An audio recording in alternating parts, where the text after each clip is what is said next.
Madam Giovanna, who is a PhD student in the postgraduate program in physical education, associated with the State University of Maringa and State University of Londrina in the line of practices, policies, and knowledge production. Master by the same program, 2018, participates in research and study group, JEPOL, Study and Research Group on Public Sports and Leisure Policies at the UM, and teaches at Inga University Center, Iringa, conducts research on team sports, especially rugby, public policies, and gender. On behalf of the Ministry of Youth Affairs and Sports, Government of India, Khelo India, a warm welcome to our dignified speaker, not only a speaker, a great athlete, an outstanding sportsperson, a great academician, and a person who understands the policies and law. Indeed, we are very fortunate, blessed to have a person with this mixed personality for our session. And over and above, a very young and budding professional whom everybody is looking forward to, the future of the world for PE and sports. So warm welcome to you, madam, on behalf of the Ministry of Youth Affairs and Sports, Government of India, Khelo India, and Lakshmibai National College of Physical Education. We welcome you to the session. I also welcome Madam Beatrice, who was a vice president, passed away, and again, a great anthropologist, close friend of a ministry, not only ministry, of our side family. Ma'am, a warm welcome to you. I'd like to welcome Madam Claudia from Mexico. Madam, a warm welcome to again a budding, I would say budding, and the young academician whom we all look forward to because you are the future in terms of sport and the profession. I'd like to welcome the Vice President of XP, the light of this program, Madam Darlene, because without you, I find we miss a lot. A great mentor, philosopher, a guide, and this whole thing which rests. And I owe so much to Darlene, which none of you would know of it. I am able to be so good today is because of you. So ma'am, a warm welcome to you. I also like to welcome our principal, Dr. G. Kishore. He's not only the principal, he's also the regional director. And I'd like to welcome Dr. Sanjeev Patil, all my dear PE teachers and coaches, because I always believe that you're the heart and soul of this program. I know in spite of the tireless work that you have, you make it a point of being with us. So warm welcome to one and all. Aap sabka swagat hai. Once again, Madam Benvinda to all my young girls. Yeah, girls and boys, I'm sorry, because you're PE teachers also. Benvinda is welcome. I'm learning Portuguese. So over to you, ma'am, Giovanna, for the session, please. Hi, everyone. I'm Giovanna, as Dr. Isha said. So today I'm talking a little bit about public policies in Brazil. And the last time that I came to talk with you, everybody asked a little bit about rugby. So I brought a few information about how you can introduce rugby to your kids, if you're a teacher, a school teacher, and if you work with girls and boys at the same time. So I brought a few informations that I will talk at the end of my speech. Okay? Okay. Could I just say, आप सबके लिए मैं खबर देना, information देना चाहती हूँ. Giovanna madam, पढ़ाती भी है, साथ में खिलाड़ी है, रग्बी की खिलाड़ी है, वो ब्राजील को अगला वर्ल्ड कप में प्रेजेंट करने के लिए, इसलिए बहुत अच्छा इनका यूट्यूब में भी देखेंगे, इनका ट्रेनिंग प्रोग्राम है. मैडम ट्रेन करती हैं, साथ में एकेडमिक्स का भी मिक्स है. मैडम रग्बी की प्लेयर है और साथ में जो रिसर्च पॉलिसीज में, रिसर्च में भी उन्होंने काफी काम किया है. तो हम लोग बहुत भाग्यशाली, जैसे मैडम को हम मिल चुके हैं. तो मैडम बताएगी मैडम की जो जर्नी है, किस तरह से वो एक्सेलेंस पे गई है, कितना मुश्किल और मेहनत है इस लेवल तक पहुंचने का. तो मैडम अपना स्लाइड बाद में दिखाएंगी, लेकिन आप सबको कुछ भी क्वेश्चन है आप उसको चैट बॉक्स में बाद में डालिएगा. Thank you. Okay, that was so nice. Yeah. Okay, let me see. You want to share the screen? Yes. Finish. Okay. Let me see what I can do here. Just 1 second. I think it's this one.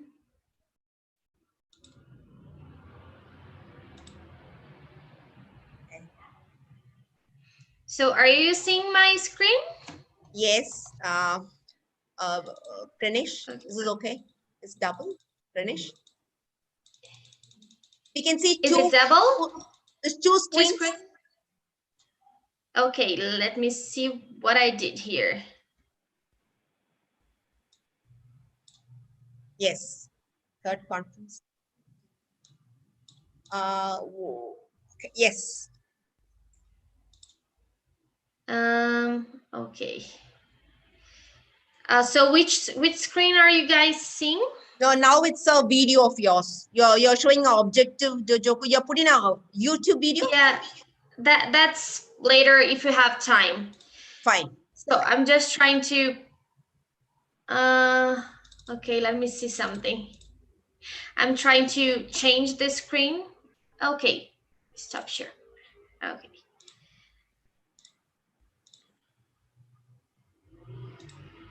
Yes. Yeah. Okay. Yes. Good. Okay. So I'm just I know that Dr. Isha said a little bit about myself. So I'm saying just a little bit more informations and telling you about exactly where I live. So I'm from Brazil and I live in this small city called Maringá. I live in South Brazil, but it's still a very warm city and the weather is great here. And as said before, I'm a member of IAPESGABI and JEPOL. Both I'm studying for girls and women's in sports. I'm a PhD student and I'm also an athlete of the Brazilian team. So I'm looking forward to the World Cup that's going to be held in England this year. So I'm really excited about it. So as I said before, could I just speak? आप मेरे को लगता है कि आपने सुना होगा madam जैसे बता रही थी कि मैडम ब्राजील में कहाँ रहती है मरिंगा और मैडम पीएचडी का जो स्कॉलर है उसके अलावा मैडम अपना दो ग्रुप की मेंबर भी पैस्कबे और जेपॉल की मेंबर भी रह चुकी है मेंबर है और साथ ही साथ मैडम एथलीट है मैडम इस साल जो वर्ल्ड कप में वो ब्राजील से भाग लेने में इंग्लैंड में होने वाला है वर्ल्ड कप उसकी मेंबर की तैयारी कर रही है जिससे मैडम का ट्रेनिंग मैडम उसके बारे में जानकारी दिया yes ma'am thanks okay. So as I said before, I'll try to bring information about sport policies in Brazil because sometimes I think that when people look at Brazil, they think that it's a very disconstructed country. So everything is great about women in sports here. And I'll show you all that it's not everything perfect here.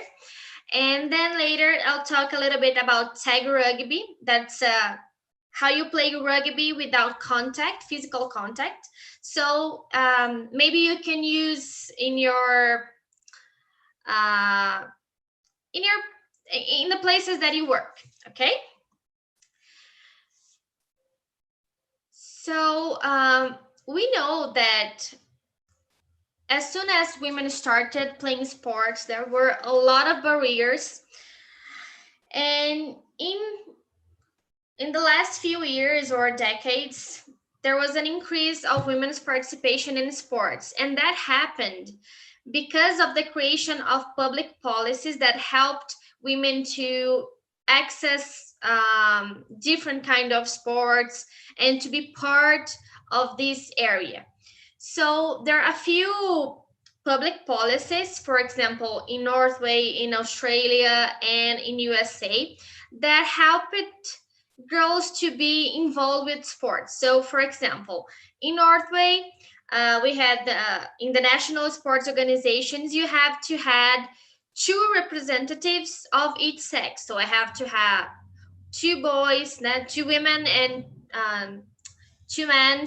So things can get equal in the discussions about esports.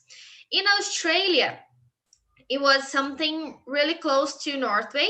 So if I have a man as a president in the national sports organization, I have to have a woman as a woman as a vice president, and vice versa. If I have a woman as a president, I had to have a man as a vice president, sorry. And in the USA, one of the famous public policies that we know is the Title IX in the Amateur Sports Act, that says about combating discrimination against women and their exclusion in from educational programs financed, I think this is the word in English, by the government. So when we say about Brazil, what public policies that we had here, that was the main policies about sports? It was the national conferences and the I always had a hard time trying to say this word, legislation of sports. And so I'm talking about those two policies, and then trying to bring this to a general context and telling what we can do concerning those policies. So the national conferences, okay, just hold on a second. Okay, they were organized by the Sport Ministry in 2003. So the Sport Ministry were created here in Brazil in 2003. Now it doesn't exist as a specific ministry. It's now divided with a lot of other things like culture and education, for example. But in this time, we had in a specific ministry for sports. So since with the creation of this sport ministry, people started to discuss and doing research about sports here in Brazil. And thinking about those discussions, the government created the National Sports Conferences that were held in 2004, 2006, and 2010. The main purpose of, the main purpose of the National Sport Conferences was to bring people closer, so to have social participation, so people could talk about what they think it would be better for the country, considering the sports, talking about their problems, talking about their ideas. So in the first conference that it was held in 2004, the theme was sport, leisure, and human development. There were only 24% of participation that were women. The other 26% were men. So the topics that talked about women in this conference, that the things that were discussed about women's sports in Brazil, were reduced to female soccer development. So you may know that, I know here in Brazil, we all say that Brazil is the country of soccer. But when we think about country of soccer, we are not thinking about female soccer. We are thinking about men's soccer. So in regards this, we know that people practice, people buy things about sport like balls, jerseys, and buy tickets. So when we say country of soccer, we are talking about men's soccer. But here, this is why maybe soccer was the sport that was discussed in this first conference. About female soccer, they discussed about training, promotion of competitions, and inclusion of soccer in championships, and talking about like base categories in local, state, and federal level. And they also created a specific department for women in federations and confederations. So we have like CBF, CFB, it's Brazilian Confederation of Soccer. In Brazil, we say football, but it's soccer. And then they created a specific department in this confederation to discuss about women's soccer. But they didn't discuss about how to get girls to play soccer or how to make more girls involved with this. They only discussed about the creation and the organization of championships and the creation of a center of excellence. So they only discussed about elite athletes and not about girls, young girls, and people who just want to practice this sport.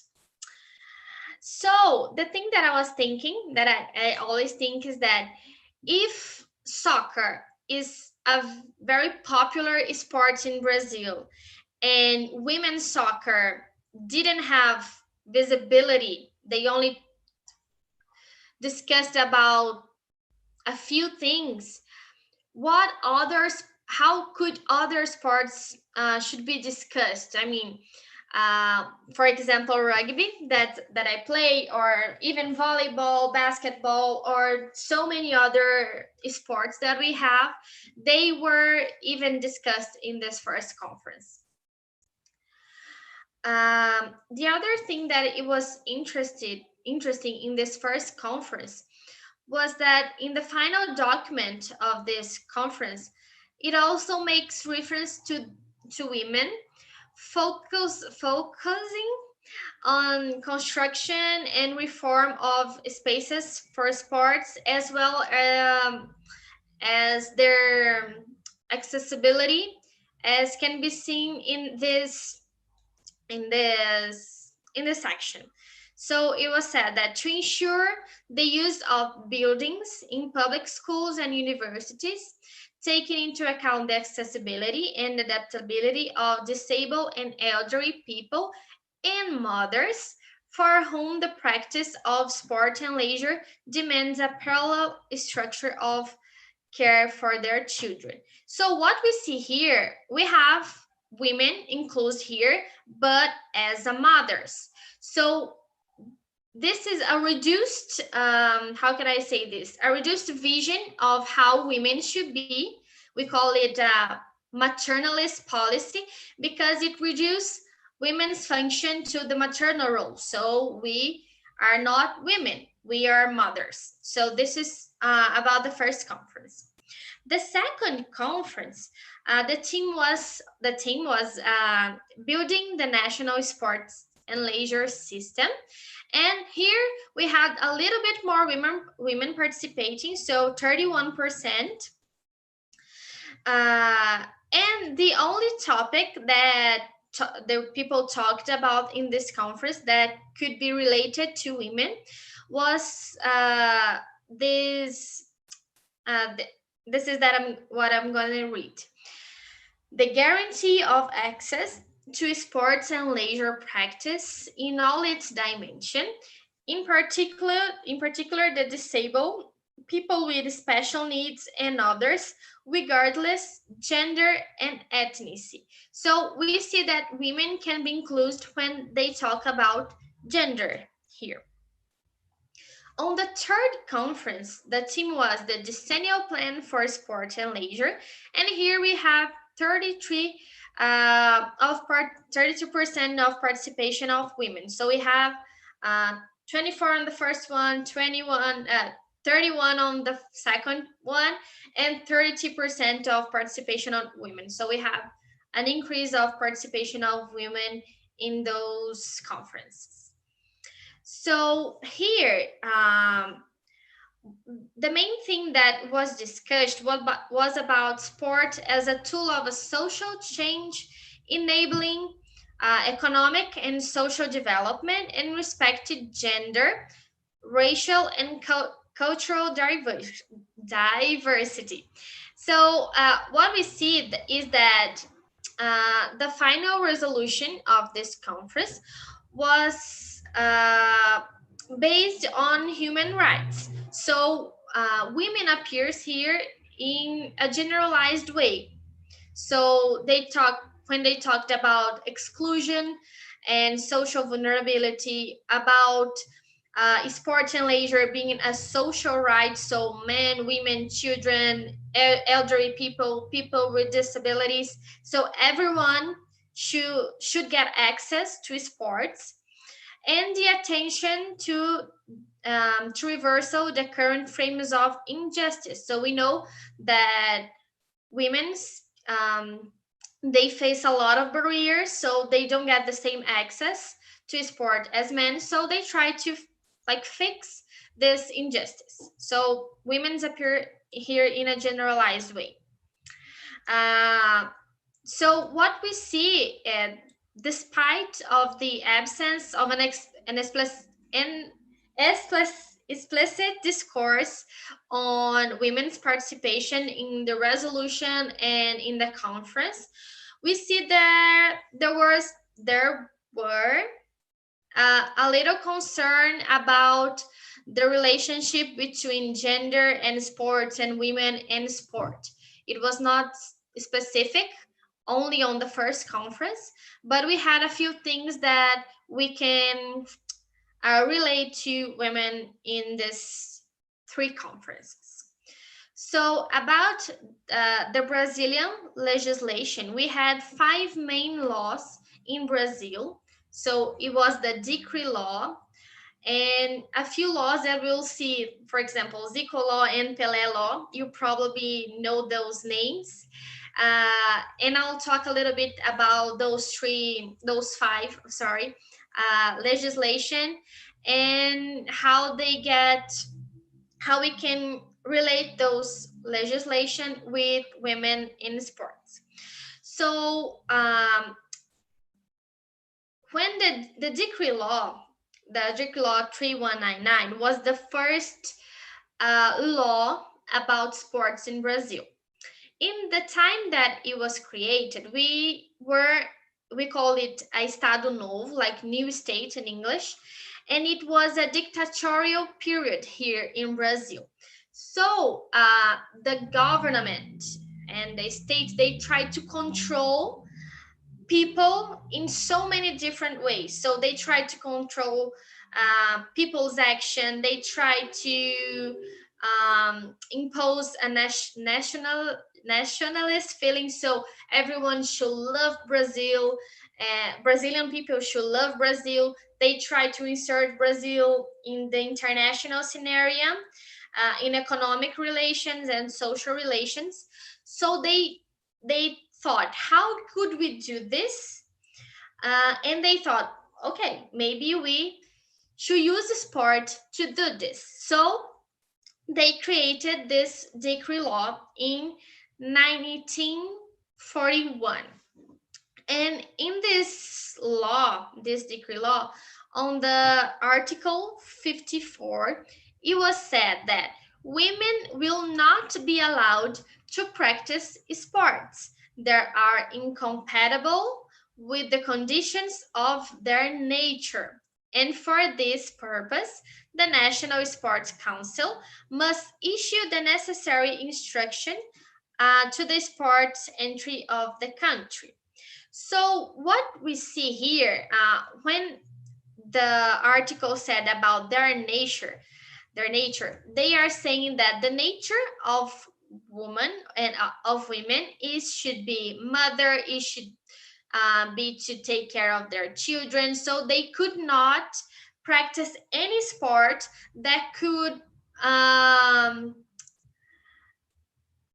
I forgot the word in English, but anything that would make that impossible to be a mother, impossible to raise their kids, they shouldn't practice. So here what we say, this was said especially about medical discourses, so about the myth of women's fragility. So women's could not play contact sports, they were fragile, they could break themselves, that was not a possible thing for women to do.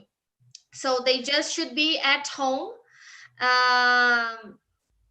taking care of the house and of their kids.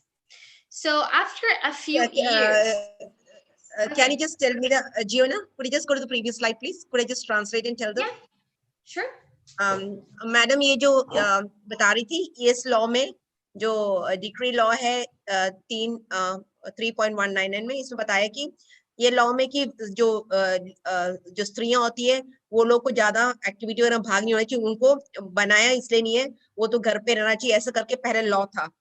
ये बता रहे कि कैसा law बदला हुआ। ये law पे जब हुआ था तो बोला कि फिजियोलॉजिकली लेडीज अनसूटेड है, जो मेडिकल रीजंस के होंगे उनका तो मेनली चाइल्ड बेयरिंग, ऐसे बच्चे को इसलिए उनका जो फिजियोलॉजी ऐसा है कि उनको फिजिकल एक्टिविटी में ज्यादा भाग नहीं लेना चाहिए। इस तरह से एक लॉ बना गया और जो आदमी लोग है वो उन लोगों से ज्यादा सुपीरियर है। इस तरह का कल्चर ये वाला लॉ बता रहा था इस लॉ के बारे में। दैट मीन्स उसमें बोला कि स्त्रियां फिजिकल एक्टिविटी में भाग नहीं लेना चाहिए। तो ये इसके बारे में ये इस लॉ का है जो आपको समझाई। Okay ma'am, thanks. Okay.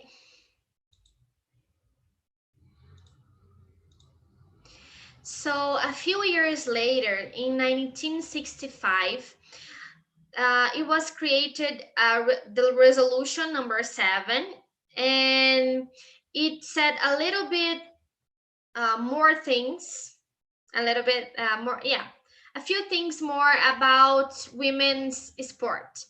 So at this time, the article 1 said, women will be allowed to practice sports in modalities and conditions established by the international bodies responsible for each sport, including competitions subjects to the provision of this resolution.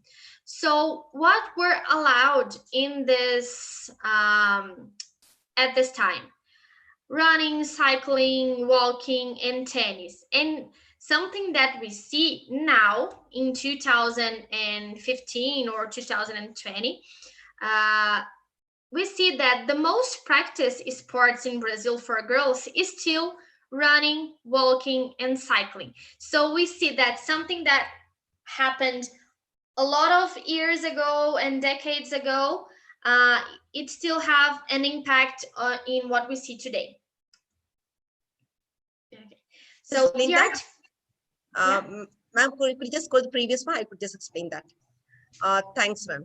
तो ये जो resolution, जो 7वीं resolution में इन्होंने बोला कि जो स्त्रियां हैं उनको हम खेल में भाग लेने देंगे, लेकिन जो इंटरनेशनल बॉडी में उसमें बोला है कि रनिंग हुआ, दौड़ हुआ, वॉकिंग हुआ, साइकिलिंग, टेनिस, ये चारों जो गेम है इसमें करेंगे करके वो 7वां रेजोल्यूशन में आया। इसे देखे कि विमेन का जो परसेंटेज था वो धीरे से बढ़ गया सिर्फ ये इवेंट्स में। और उन्होंने बोला कि जो पहले जिसकी शुरुआत थी, आजकल भी देखा गया कि रनिंग, वॉकिंग, साइकिलिंग में ही सारे ज्यादातर लेडीज भाग भी, जो स्त्रियां हैं और या जो गर्ल्स हैं वो इस पे ज्यादा भाग ले रही हैं। Thanks ma'am. Okay.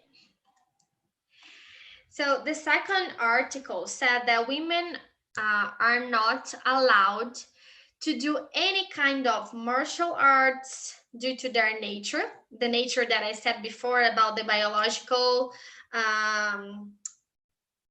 about their body. They couldn't get hurt, and or play football, indoor soccer, beach soccer, water polo, rugby, baseball, or weightlifting.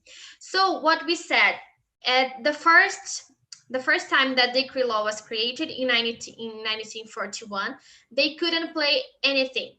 So what have changed? So they allowed a few things and not allowed other things. The thing that is what we should focus here is about the medical discourses. So doctors said about that to be a mother, you have to be a healthy woman. So to be a healthy woman, I had to practice sports. So if I am a healthy woman, I will have healthy children to fight for the country. So that was the only reason that women were allowed to play sports.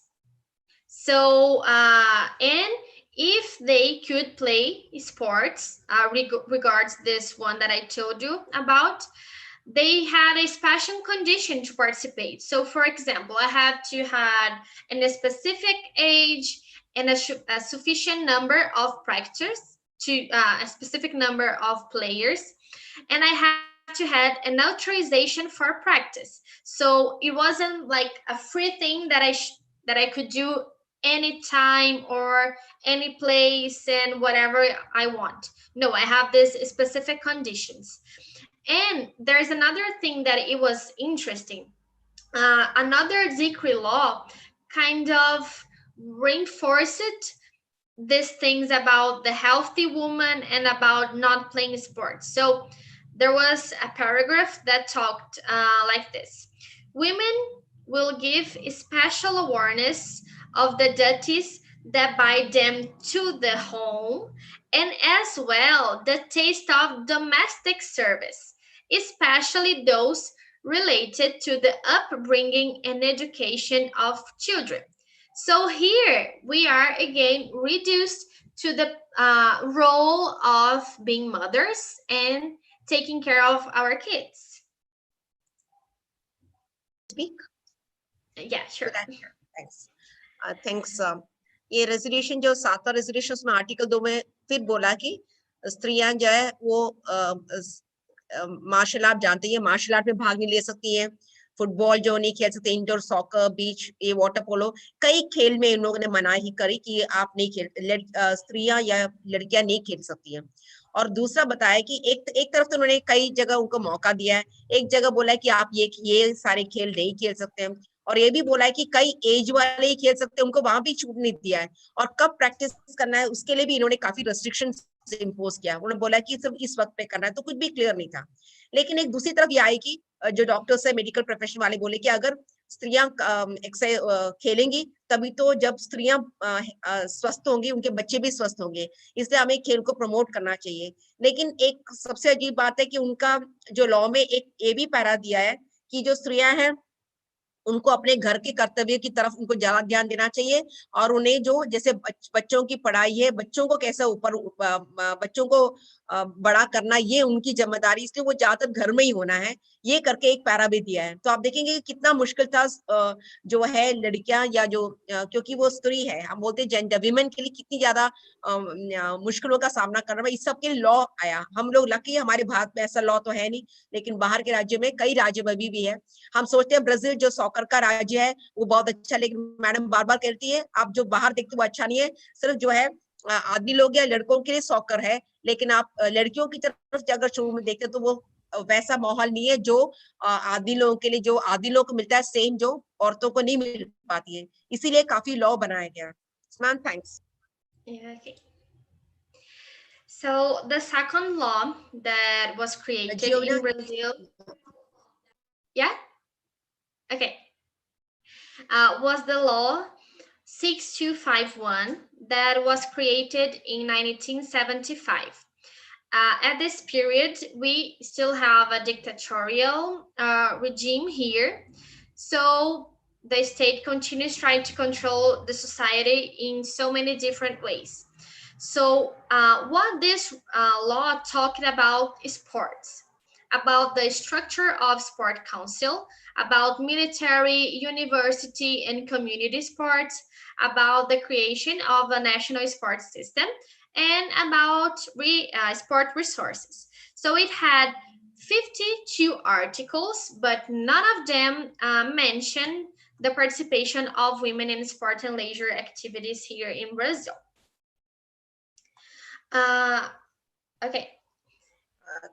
अभी आप ये देख रहे हैं, इसमें पहले भी जो ma'am please just see the previous slide please. आप ये देख रहे हैं जो इनका जो डिक्टेटर का, मुझे हिंदी का एग्जैक्ट नहीं होता, जो पहले रूल वही चला रहा था, तो काफी उनको रोक थी उनके लिए, लेकिन इन्होंने बाद में जो है जो 6.251 का जो लॉ निकला, जो 1975 में लॉ निकला, उसमें इन्होंने करीब 52 आर्टिकल्स थे, जिसमें स्ट्रक्चर ऑफ स्पोर्ट्स काउंसिल का कैसे होना चाहिए, मिलिट्री कैसे होना चाहिए, यूनिवर्सिटी स्पोर्ट्स, सारा सिस्टम बोला, लेकिन कहीं भी उन्होंने स्त्रियों का और खेल और स्त्री का के बारे में कोई कहीं भी उसके बारे में कोई मेंशन नहीं था। Yes ma'am, thanks. Okay.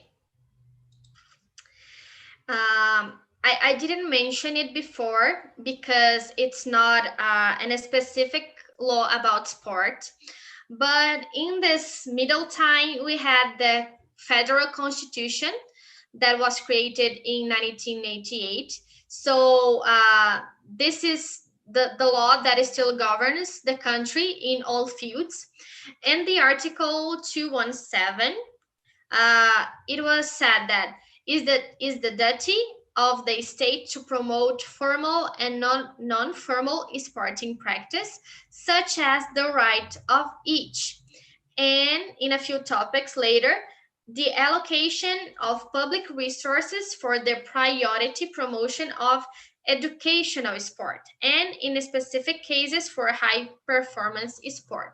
So what we see here is that the state should promote and organize sports in Brazil as a right of each. So women, girls, as I said before, children, elderly people, people with disability, everyone should have access to sport. And the priority should be the education of sport. But as I said a few slides before, in Brazil, it's people financial, like high performance sports and not educational sports. So this is something that we are like outside the law. Okay. तो मैंने बता रही थी कि जो 1988 में जो federal constitution का जो स्पोर्ट का लेजिस्लेशन बना है, you have a legislation for sport ma'am. So इसमें कि आर्टिकल जो 217 में बताया कि स्टेट को सारा जो ऑर्गेनाइज्ड या नॉन ऑर्गेनाइज्ड स्पोर्ट्स उनको देना चाहिए, और सबको किसी के लिए भी उनको सबको डिस्क्रिमिनेशन नहीं देना है, कोई डिफरेंस नहीं दिखाना है, सबको एक समान देखना है. और ये जो भी फैसिलिटीज है, रिसोर्सेस सारे पहले एजुकेशनल स्पोर्ट माने जो पढ़ाई के तौर पे हम जो स्पोर्ट है उसके लिए देना है, और हाई परफॉर्मेंस स्पोर्ट के लिए भी देना है. लेकिन मैडम ये कह रही, ये इवन तो लेजिस्लेशन में कहा गया है, लेकिन जब हाई परफॉर्मेंस स्पोर्ट आता है तो उसमें बहुत पैसे की जरूरत, बहुत ज्यादा खर्चा होता है, क्योंकि हाई परफॉर्मेंस ट्रेनिंग में बहुत ज्यादा रहता है, जो मैडम खुद भुगत चुके हैं, क्योंकि वो बहुत ज्यादा कमाए, बहुत एक्सपेंडिचर आता है. तो वो इस दायरे में नहीं आ रहा है. जो एलीट परफॉर्मेंस है, जो हम बताते हैं हाई परफॉर्मेंस स्पोर्ट के लिए, जो लोग उसके लिए हमें अलग सोर्स से पैसा, वो ये लेजिस्लेशन में नहीं आता है. Yes, ma'am. Thanks. Yeah, okay. So after the Federal Confederation, we had the Zika Law. You probably know this name. He was a famous soccer player, and in 1990, he was the one who took care of the Department of Sport. Okay. So at this time, what this law said about the relationship between clubs and athletes, about the concept and purpose of sports, about professional practice, and about sports justice. It had 71 articles and 11 chapters, but none of the articles and none of the chapters mention women's participation in sports. Zika Law में जो है, आप देख रहे हैं कि ये जो पहले तो फर्नांडो कलर 1990 में और ये 1993 में, ये बहुत अच्छे सॉकर प्लेयर रह चुके हैं. लेकिन इन्होंने जब स्पोर्ट्स की जब पहली डिपार्टमेंट हुई थी मिनिस्ट्री में, तो इन्होंने टेक ओवर लिया था.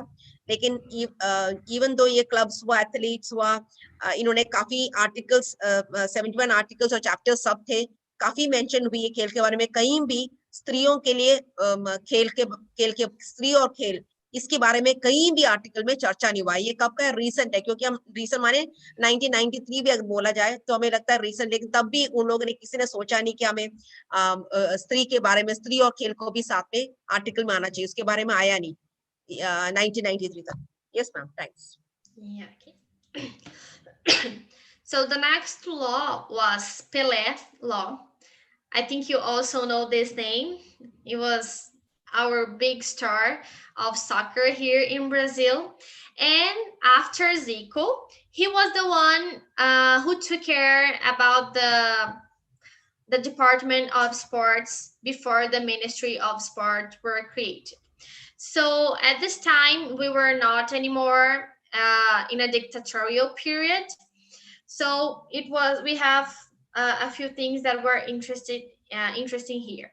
So what the Pele law, the law, how can I say this? We had the Zika Law, and the Pele Law just made a few changes in Zika Law. So what were those changes? About the creation of a national sports system, the development of a sports council, doping control, and focus on high performance sports regulation. And when we say high performance sport, we are again reducing sport to soccer. And in this first part that was created in 1998, we had no articles and no chapters talking about women's sports. But in 2016, we had a small modification of the law, and the paragraph was added. It was the article 55, I'm sorry, that talked about anti-doping. I really don't know how to say those words in English. Sports justice. So it was said that the choice of the anti-doping sport justice members will seek to ensure parity between men and women in their composition. So in the organization, you should have men and women in this sports organization. So this was something nice, and it's something new here in Brazil. And the last, ma'am, okay. ma'am, this is the previous. Yeah, sure. आप सब पेले के बारे में जानते हैं 1998 में। उससे पहले जो था वो डिक्टेटर माने एक ही पर्सन। आप डिक्टेटर का मतलब जानते हैं, जैसे हिटलर का सब जानते ही हैं कि जो पहले बोलते हैं वही रूल चलता है।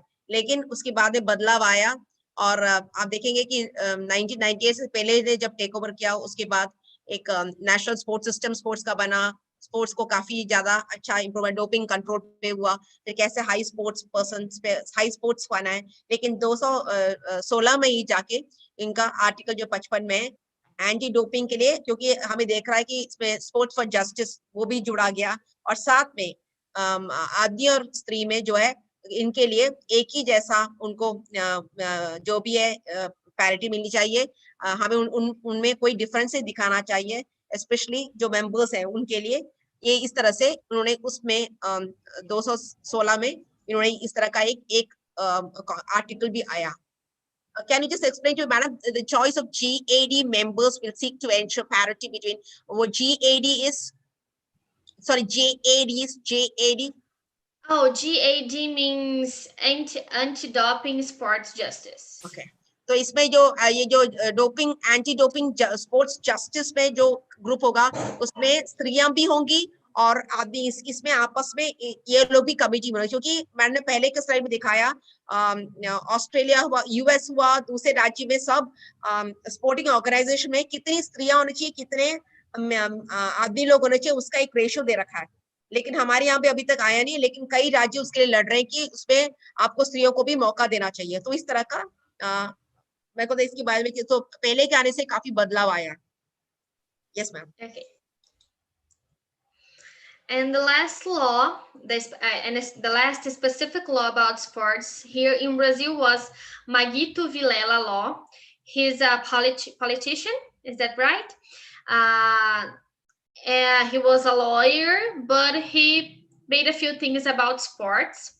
So after the creation, as I said before, it was a department of sports, and here we had the first time that sports were in a ministry, but it divided the ministry with tourism.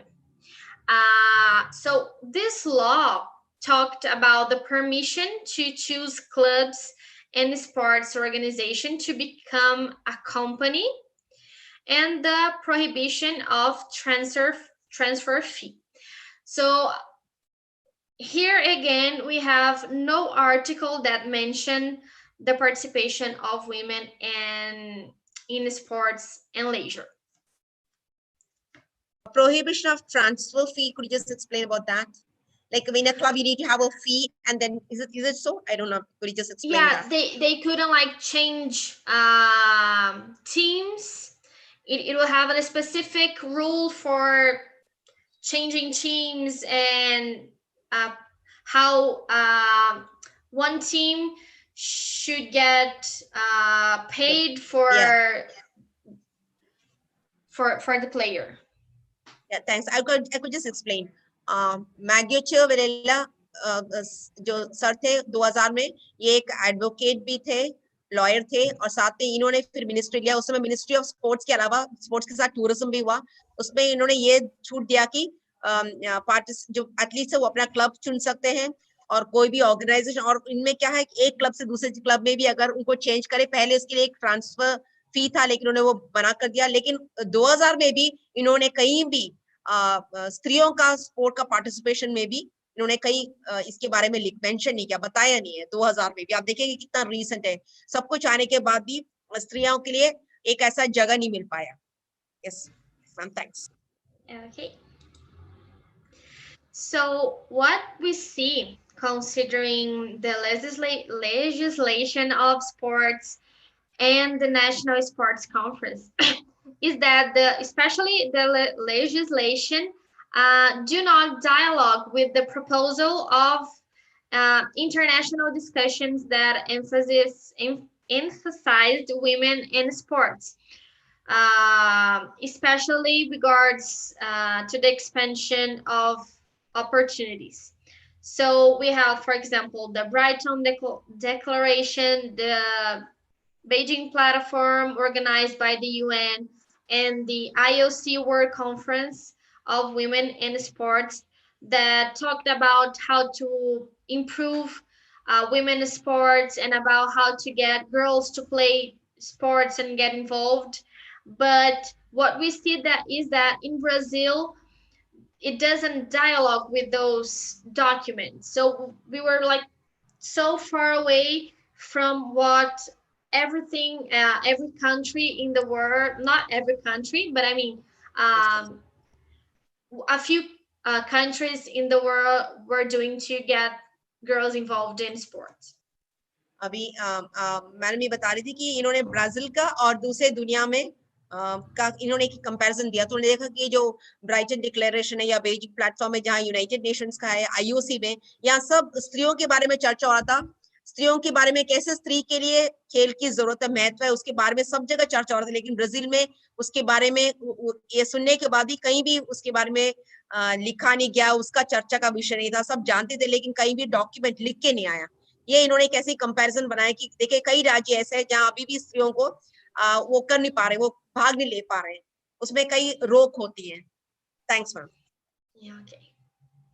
So the question about policy in Brazil is, who is the policy for? So we saw so many different laws and national conference that people talked about sport, but those policies were not for women and girls in sport.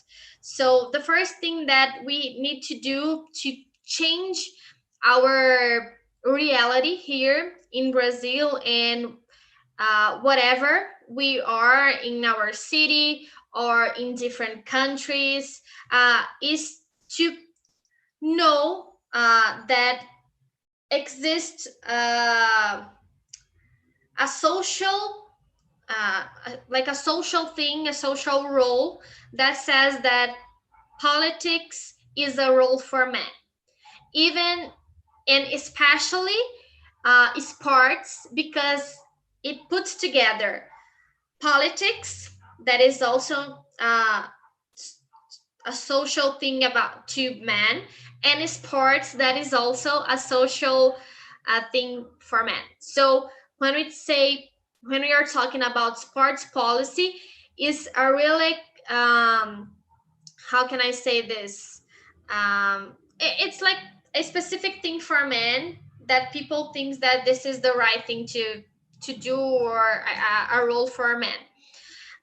The second thing that, considering this, we have to challenge this naturalization that sports and politics are a space for men, like a place for men, and recognize that women has we have a lack of power of women in history, in politics and sports. And considering all of this, we have to strengthen rights of minority groups, not only girls and women, but also kids and elderly people and disabled people. Yes ma'am. हाँ ma'am, ये बता दी कि ये जो policy ये इन्होंने फिर पूछा ब्राजील में कि मैम स्टडी ये ले रही है हमारे में, हम लोग ने आज तक कभी कोई डॉक्यूमेंटेशन ज्यादातर नहीं लिए, फिर भी हमारे में हम देख रहे हैं कि मुश्किलें कम है। लेकिन उन्होंने एक क्वेश्चन प्रश्न पूछा कि ये किसके लिए पॉलिसी बनाई है, क्या सिर्फ आदमी लोगों के लिए है, इसमें स्त्रियों का क्यों कोई जगह नहीं है। तो इन्होंने देखा कि जो पॉलिटिक्स होती है उसमें भी इन्होंने क्या महसूस किया कि पॉलिटिक्स में सिर्फ आदमी लोग कर सकते हैं, तो पॉलिटिक्स और स्पोर्ट्स को भी एक ही साथ लेके आए। उन्होंने कहा जब पॉलिटिक्स स्पोर्ट्स आदमी लोग होगा तो स्पोर्ट्स भी आदमी के साथ ही होगा। तो इसमें इन्होंने एक नेचुरल माने इन्होंने बताया कि ये स्त्रियां होते हुए उनमें ये लिमिटेशन है, वो ये नहीं कर पाएंगी। तो इसमें ये हो गया कि माइनॉरिटी में आ गया, स्त्रियां सिर्फ नहीं, हम लोग हमारे यहाँ जब माइनॉरिटी बोलते हैं वो अलग होते हैं, लाइक हम दूसरे कास्ट या बच्चे होंगे या जिससे हम अलग जो जिसमें कम लोग हैं, लेकिन यहाँ तो स्त्रियां भी आ गई है, स्त्री को अलावा बच्चे होंगे और भी जो लोगों को इस यहाँ तक खेल जहाँ तक पहुंच नहीं पा रहे हैं। तो इसलिए पॉलिसी हमें बहुत जरूरी कि हमें सही ढंग का एक पॉलिसी होनी चाहिए, और हमें इंडिया में भी अभी बहुत जरूरत है कि हम स्पोर्ट्स के लिए स्पोर्ट्स पॉलिसी है, लेकिन किस तरह से सही तरह से आर्टिकल करके लॉ में आए वो भी हमारे लिए बहुत ज्यादा जरूरत है। Thanks ma'am. Okay. So another thing that we should do is recognize that we are political subjects, and not only women, but we need men to get involved in this fight. And this is something really important to get everybody together fighting for women's space in sports. Okay, this is what I'm telling here. तो इसमें ma'am ने बोला है कि हम जब लेते हैं इसके लिए एक जंग जो है हमें इसके लड़ना है, लेकिन ये स्त्रियां अकेली नहीं कर पाएंगी, हमें इनके साथ हमारे साथ जो भी ये स्त्री है आदमी लोग है सब मिलके करेंगे तभी हम इससे सफल हो पाएंगे, क्योंकि कभी भी एक साथ नहीं, सारे मिलके जब होगा तभी होता है। तो इसके लिए हम चाहते कि सब साथ हो तभी हम लोग एक सही पब्लिक पॉलिसी बना पाएंगे। Okay, I forgot to say something here, is that we need to be active in the construction of public and sports policy. And as I said before, we need men to get involved in this, because sometimes in, I don't know, not here in Brazil, a few things that I'm going to say, yes, but I know that in so many different places, women is still not allowed to be involved. So we need men, we need those men who are there creating policies to make women's sports a thing to discuss. Okay, so what can we do now, considering all of these things that I said before? So we have to contribute to deconstructing stereotypes that exist, that sport is a place for men, and the stereotype that policy is a place for men. And so we need to deconstruct this. We have to promote discussion on the participation of women in sports practice and management. So not only girls and women as an athletes, but as coaches, as managers, and as staff. So anywhere they want to be in. We have to promote equity in access and in opportunities, and especially investments. So once we have more investments, we'll have more results. And as we have more results, we'll have more investments. So this is in women's and girls sports. So we have to make women visible and protagonists in all spheres of sports and leisure, as I said before, and the promotion of programs and bills that guarantee equity in different spaces from school to clubs.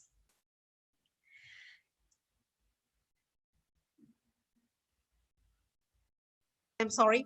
When we talk of this, अभी ये madam भी बता रही थी कि हमें अभी क्या करना चाहिए. तो अभी ये है कि बहुत जरूरी है कि जो चल रहा है उसमें हमें हमारे जरूरत के मुताबिक हमें कुछ बदलाव लाना चाहिए, उसके बारे में सोचना चाहिए, उसके बारे में चर्चा होना चाहिए.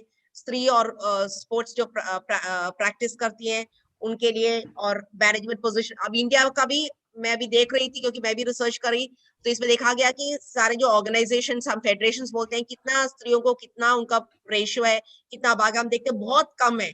हॉकी में सिर्फ देखा गया कि जहाँ स्त्रियों को ज्यादा है, बाकी सब कई गेम्स में तो है ही नहीं.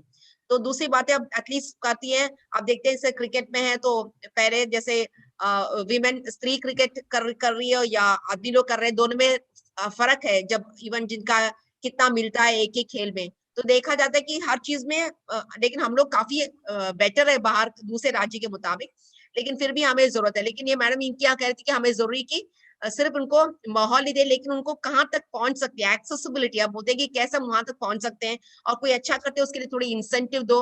अगर आप लड़कियों को बढ़ावा देना चाहते हैं, उनके लिए एक अच्छा सा माहौल बनाओ, उनके लिए मौका दो. मौका देने से हम देख पाएंगे कि और भी अच्छा लड़कियां कर पाएंगे, लेकिन उसके लिए एक कुछ पॉलिसी कुछ करके लिखित में आनी चाहिए.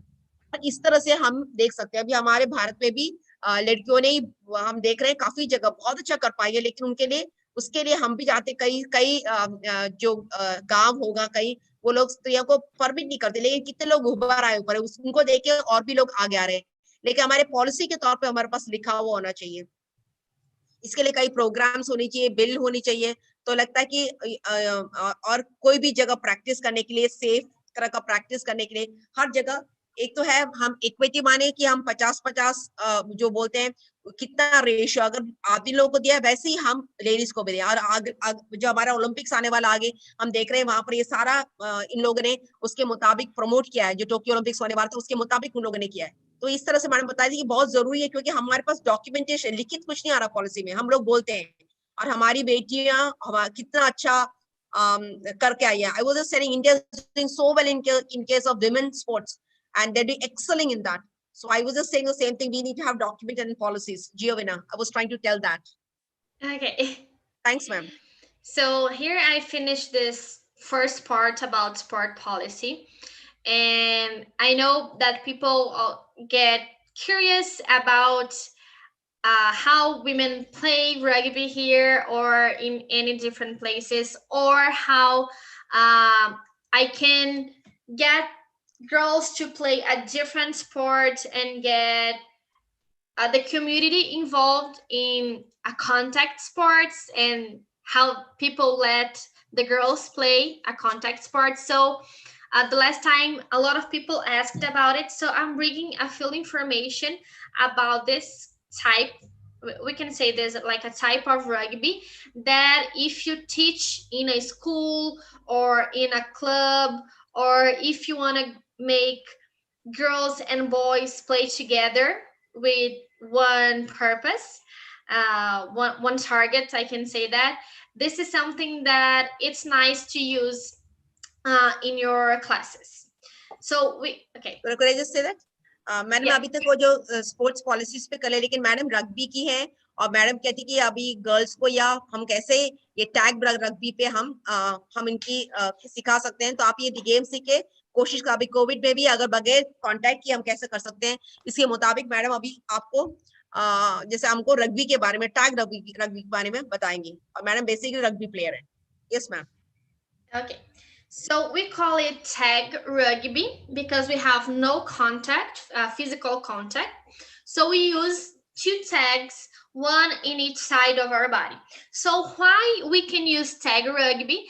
To use mixed teams and to put girls to play in a sport like a start rugby without physical contact.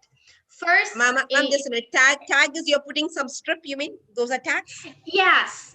So can you just show the previous slide, please? Can you show the slide? Oh, yeah, sure. Okay. So here there's like... I just explain to them. अभी आप देख रहे हैं tag rugby में बगैर छुए, क्योंकि आप देख रहे हैं दोनों साइड में ये है, तो हम गर्ल्स बॉयज को मिक्स कर सकते हैं या अलग ढंग से बगैर कोविड में बगैर हम लोग छुए भी ये गेम खेल सकते हैं, छुए हमारे बगैर बॉडी कांटेक्ट, क्योंकि आजकल गवर्नमेंट ने पॉलिसी किया कि हम लोग बॉडी कांटेक्ट गेम को कम करें, लेकिन ये मैडम ने बताया कि ये किस तरह से हम अपना एक गेम है, इसको टैग आप देख रहे हैं, ये टैग किस तरह से टैग माने आप देख रहे हैं साइड में पीला सा जो डाला है उसको टैग करके बोला है. Yes ma'am please. Okay, so why we should use tag rugby to do this? First, is really easy to play. It's fun and safe because I know that sometimes parents think about girls' safety and their kids' safety. So this is something nice. We can use mixed teams, so boys and girls playing together, and you can play anywhere. So you can play on a field or on a court. So in so many different places. Okay. Tag rugby ऐसा है, आपने देखा कि कभी भी कहीं भी बहुत ही आसान तरीका खेलने के लिए, काफी मजा आता है खेलने में. इसमें हम लड़कियों और लड़कों को एक साथ भी खिला सकते हैं और हम कहीं भी खेल सकते हैं, इसलिए जरूरी नहीं कि हमें एक इंडोर हॉल ही चाहिए, हम कहीं भी खिला सकते हैं, इसलिए बहुत आसान तरीका है, साथ में खेल भी होगा. Yes ma'am. Okay. So I'm telling a little bit about the basic rules of this game. The first thing, I don't know if you all know rugby, the regular rugby, but the purpose of the game is to run forward to the other side of the field to score. So you can run forward, but you can only pass backwards. So this is something really nice and different about the other sports that we know. So if you have working with people, not like children with 12 years old or less than that, you have 2 times, 2 halves of 15 minutes. And if you are going to work with 13 years old people or more, you have 2 halves of 20 minutes. And you have a break time of 5 minutes. And you can work up to 7 players. So if you have a small place, you can use 5 or 6 players, and you'll decide that considering the meters that you have in the space. So you have 1 player every 3, 4. I don't know how to say that in English. Maybe you can help me, Usha, considering the meters that you have. So you can have male category, female, and mixed team. And the try, it's like how we call a goal, or for the ones who knows football, American football, touchdown. In rugby, we say try. And we have the ball possession up to the 5 tag. And then I'm going to explain this on the next slideshow.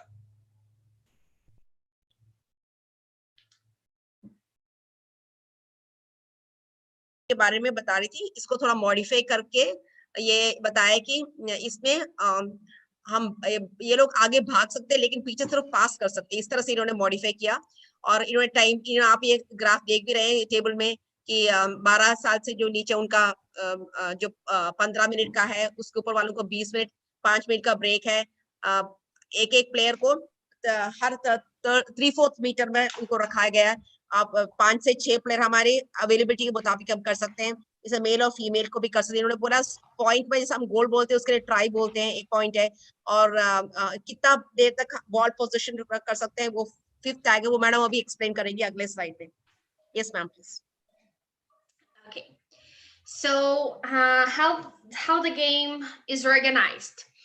So you can, the first thing that you have to know is that you can only remove the tag from the ball carrier. So if the other player doesn't have the ball possession, you cannot take their tag out.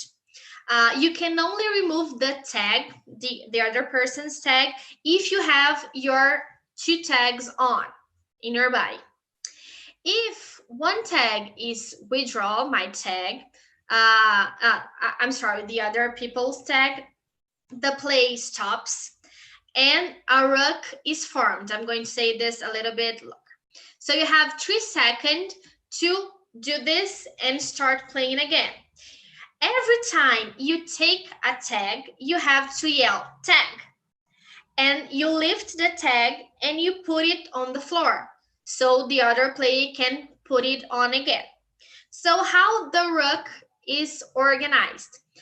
You have to put the ball like here.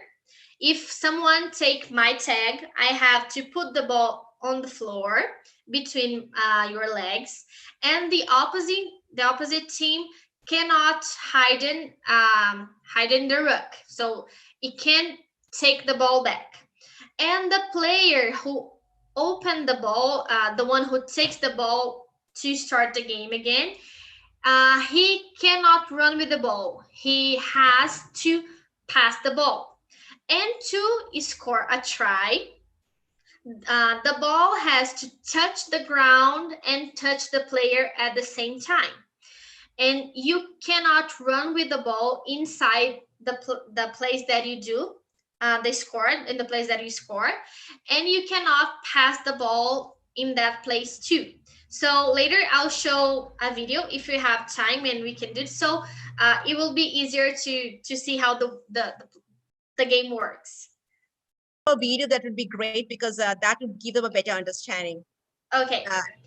Can you show the video now, or you have to show it at the end? Sure. Sure. Okay. Please show me.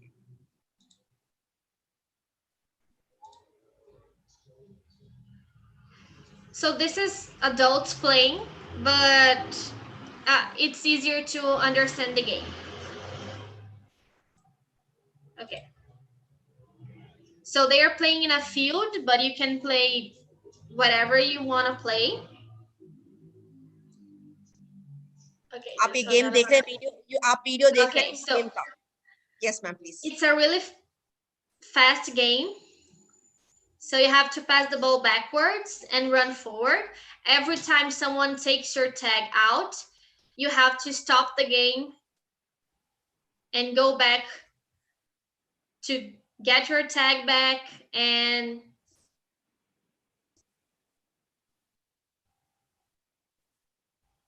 so you cannot have physical contact.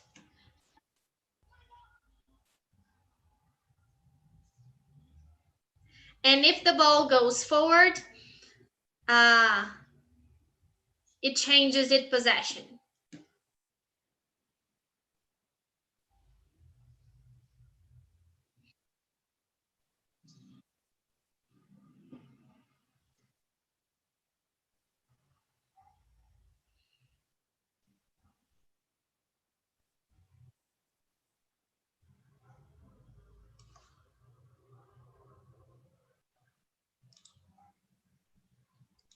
Okay, I think my internet is not very good. I have this other video with kids playing. You can show that, please. Okay. Okay, can you see the video screen? This is the same video. Okay. No, video isn't playing. But it's the same video. Can you show the children's video? Yes, let me see what I... Okay, now you can see it? Yes, objective marker. Yes. So it's in Portuguese, but you can see the actions and try to understand the game a little bit. Sure.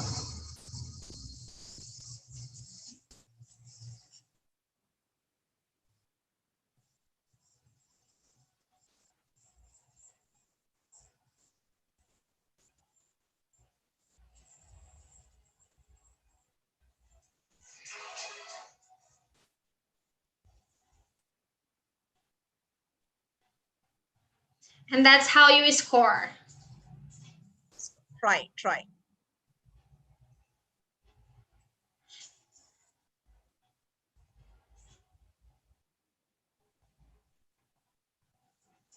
So the purpose of the game is to score the most, the one who scores more, okay? So this is how the game starts.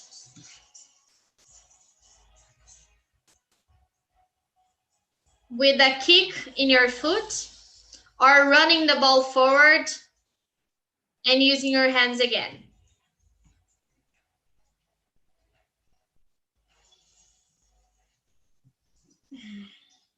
So there, now it's going to be how you attack.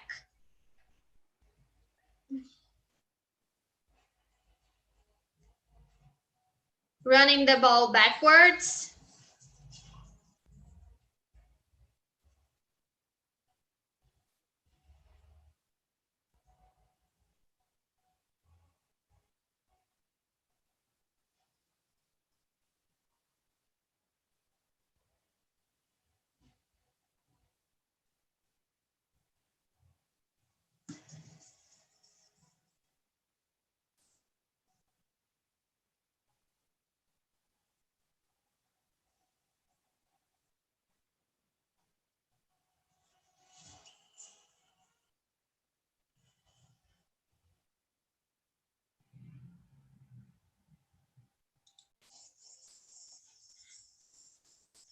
And to defend, you have to take a tag and give it back to the person that you took it off.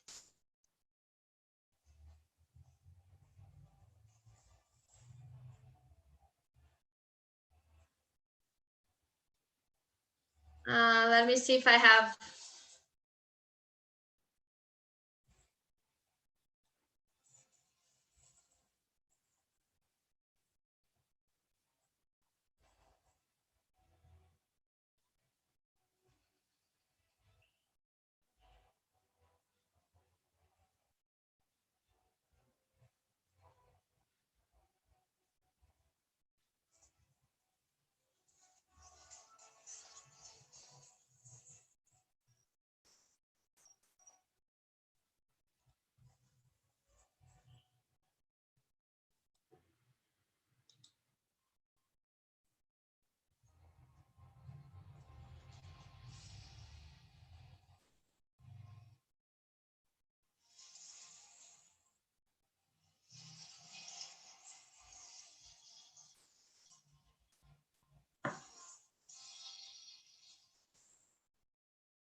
Okay, I think it's okay.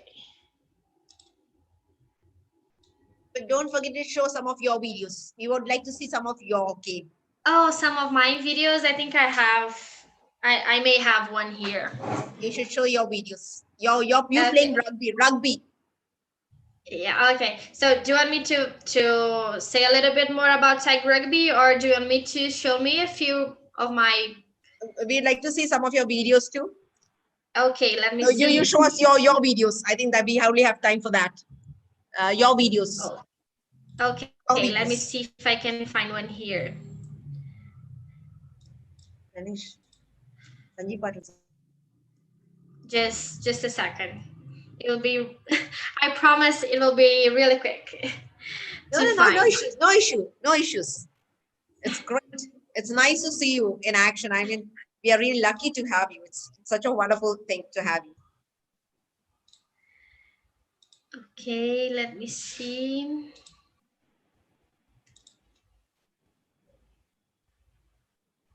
Madam अपना video दिखाएंगी rugby में जो train करती हैं आप madam का देख सकती हैं मैडम अपना वीडियो निकाल रही हैं Okay, I'm just.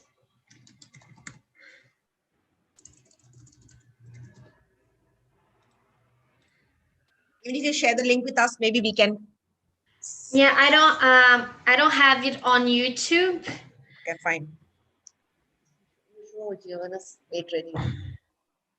We'll also show. We'll be showing your training from the YouTube. We'll show that. Okay. But in the meantime, you will see your videos also. I think Pranesh will show you how madam in action in training. So that was great. We Googled and we got it. Last time we showed something. Oh, I found it. I think I found it. Yes.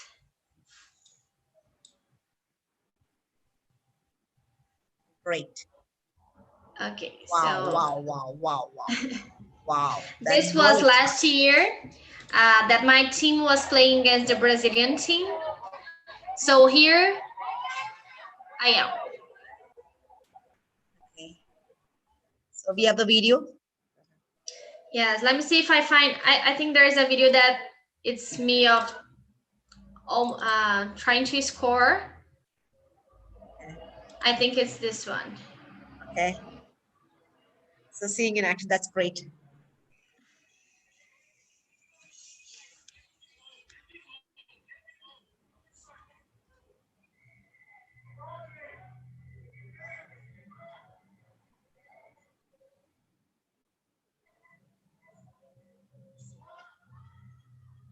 So I'm number 6 here.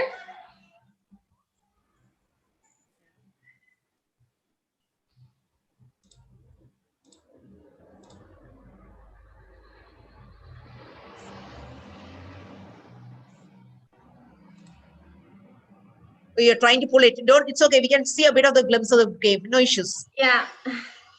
Because we are unable to still. Okay, so here is me. Okay. And then I take the girl down. Fine. Yeah.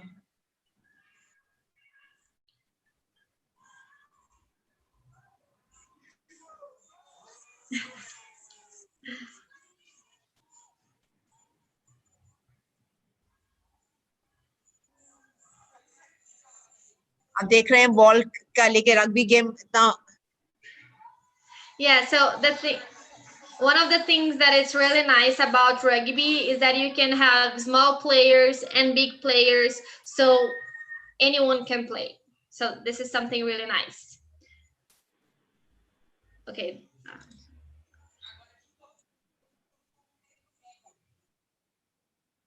So I'm here. Okay.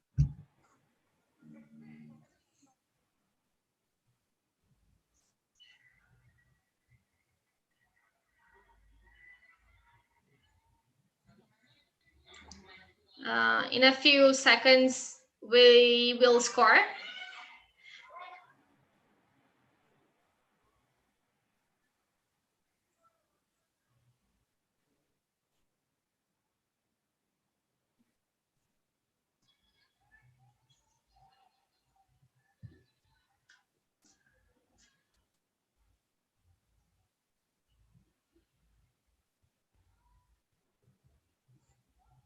And now we score. Oh, that's great. अब देख रहे हैं madam ने score किया है. That's me. Yeah. Then I get in contact, pass the ball.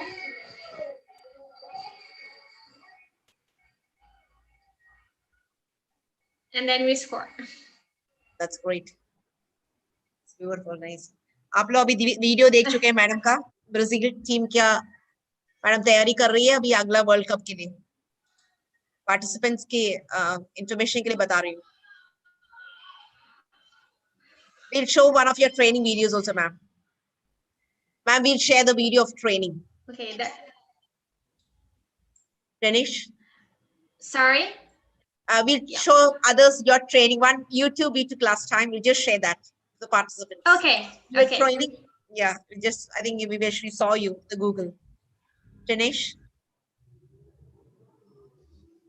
Yeah. अब देखें madam को मैडम ट्रेन कर रही हैं तो हमने तो गूगल से सर्च किया था.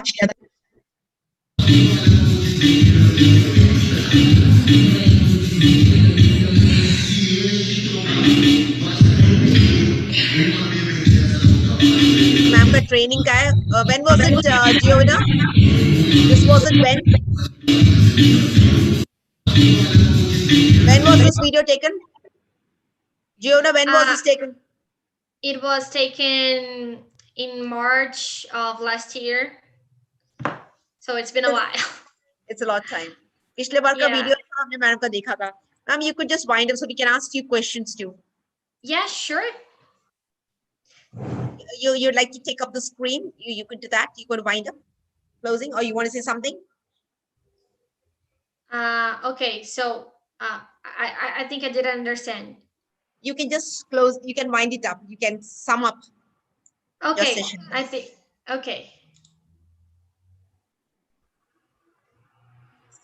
Did it work? No. No. You're sharing. It's not yet finished. I think our panelists have given very impressive, but they're not putting the names on. I think it's good if you can put in your name too. Okay, my No, not yours, not my yours. Any problem? It's okay then, Giovanna. I think we can just wind it sum up like that. You can just speak, no issues. okay. Just a sentence. Okay, so I'm just finished my presentation. So I'm thanking everyone to watching, and if you have any questions or if you want to email me, I'm really open to give you more information about sports in Brazil or about rugby and tag rugby. So you can just text me. My email is I'm gonna write it down here. On the, yes. You put the chat box. Madam अपना Yes. Chat box में mail डाल रही है. आपको कुछ Brazil में rugby के बारे में कुछ भी जानकारी करना है तो आप मैडम को डाल सकते हैं. तो आप हमें बताएंगे तो हम मैडम से कर सकते हैं. तो आप पूछ सकते हैं क्योंकि मैडम को तो हिंदी आता नहीं. आप बता सकते हैं. आप किसी को कुछ जानकारी चाहिए तो मैडम अपना टाइप करके डाल रही है अपना. So मेल आईडी दे रही है. okay. So you can email me. I have a lot of material that I can share with you and you can use with your kids in your classes. I mean, I think this is what I think about when I'm going to an event and having a speech or listen to someone is there's exchange of informations and we try to change the word a little bit and a little bit and a little bit. So I'm very happy to be here and I will be very happy to talk to you if you want to email me or follow me on the Instagram. I'm really open to talk to you about all of those things. Thank you for the opportunity, Usha. Once again. Thank you so much, Giovanna. Darlene, Beatrice, I think we can't see you. Darlene is Beatrice also. Maybe you'll have to come onto the videos. It was such a wonderful session. Darlene too. Such a wonderful session, Giovanna. And just one question is, I think I asked the same thing last time too. How do you manage this such a stressful event from getting into academics, teaching, getting into all this and training? मैंने madam से ये पूछा है कि madam कैसे ये सब combine करती है. अपना पढ़ाई का भी करना है उसके लिए काम भी करना है साथ में अपना ट्रेनिंग भी करना है. ये सारा एक साथ कैसे कर पाती है उसका मैंने मैडम को क्वेश्चन पूछा. Please. Actually, I really don't know how I manage all of those things. Sometimes I can't do this. I'm just living and trying to get myself organized and taking what is priority on that moment. But it's something really hard because, especially on this year, I have to present one part of my thesis and I have the World Cup, so it's a really important year. So I also try to organize what time I'm going to practice rugby and what time I'm going to study and try to be a better teacher at the university and teach my class. So this is something that I really don't know how I do this. I'm being really honest. I'm just trying to live one day and then the other day and then the other day and try to organize myself the best that I can. But it's really hard because I have to give up sometimes to being with my friends, to being with my family, and but this is something I have these opportunities that, for example, the World Cup that is probably not coming back some other time, so I have to focus on this right now. Thanks. Yes, just one more question. I know indeed, I think you're the best role model for all the athletes because even they're unable to take up the academic pressure and only training when you say they find it so difficult. I know how this multitasking and the pride that you happen to do. You are a true leader, the best ambassador. I think it's indeed great. And it's a great blessing. And you are the best role model to speak to athletes and trying to inspire and motivate them because that makes a real difference. But was there any hurdle, especially you spoke of women, and in terms of your training? Because do you think that were there any hurdles, some problems, challenges which you encountered being a female and into a game of rugby, which was not, I don't know whether it's as popular. So what are the challenges? I mean, I think the first challenge that I had when I started playing rugby was that some members of my family didn't think that was something to a girl should do. So sometimes I still hear, well, you should not play that. That's a male thing. So I think this is the first thing that anyone that would play rugby will probably listen to. The second thing, I think, is the contact. I mean, it's really different, a different game for that I ever seen. I mean, you have to go forward and you have to pass backwards. So it's you have to be really mentally prepared for that and to the physical contact. I think the financial, it's something that it's really hard. It's a real challenge for any players here in Brazil, even if you are a boy or a girl, because it's not a well-known sport here. So people don't want to pay you to do that. So I have to work to pay my trips for my championships. So anytime I travel with my team, I have to take money from my pocket to pay the transport and to pay for my um, lunch and my dinner and the place that I'm staying. So this is, I think this is one of the hardest things to play rugby here in Brazil. I think this will be my challenge. आपको पता चला madam पहले बता रही थी कि जो rugby जो गेम है इनके फैमिली में कई लोग बोले कि ये तो लड़कियों को खेलना नहीं चाहिए, तो इस तरह से एक प्रॉब्लम था, फिर भी मैडम कर चुके हैं। फिर कहती है कि ये गेम में बहुत ज्यादा जो, क्योंकि कांटेक्ट का सिर्फ नहीं है, कई मूवमेंट्स ऐसे जिसमें बहुत मुश्किल रहता है। फिर पैसे के तौर पे रग्बी में गर्ल्स या बॉयज के लिए गवर्नमेंट कुछ पैसा नहीं देती है, इसलिए इनको इनको हर चीज के लिए यात्रा करके ट्रेनिंग करनी है, हर चीज में इनको अपनी जेब से खर्चा करना पड़ता है, तो ये एक बहुत बड़ी मुश्किल है। पिछली बार मैडम कह रही थी एक बस में वो 18 घंटा ट्रेनिंग के लिए 18 घंटा करके, last time you took about 18 hours in a bus you went for a competition. Giovanna, I think you mentioned that last time you had to travel sitting in a bus for your competition. You mentioned Yes. that to us. So that was a big constraint which you can't think of if you tell our athletes. So you went in such uncomfortable position to play a match. Yes. Yeah, we travel on the last time, and we are going to travel 2 weeks from now. It's 15 hours. And 15 hours. 15 hours to get what we need to. And we were in a small bus, so our legs were like this inside the bus. Oh my and God. we couldn't find a better position to sleep, so we almost spent the whole night awake, and we had to play on the next day.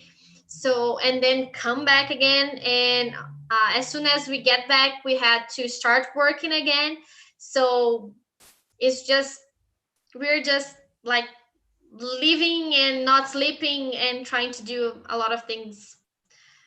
तो अभी आपको ये बताना चाह रही हूँ कि madam बता रही थी कि ये लोग ज्यादातर ये कंपटीशन जाते हैं 15 घंटा बस में बैठ के, छोटी सी बस में, वो कहते हैं पैर हिला नहीं पाते हैं, इतना मुश्किल का सामना करना पड़ता है एक ट्रेनिंग के लिए, और ये लोग सब करते हैं।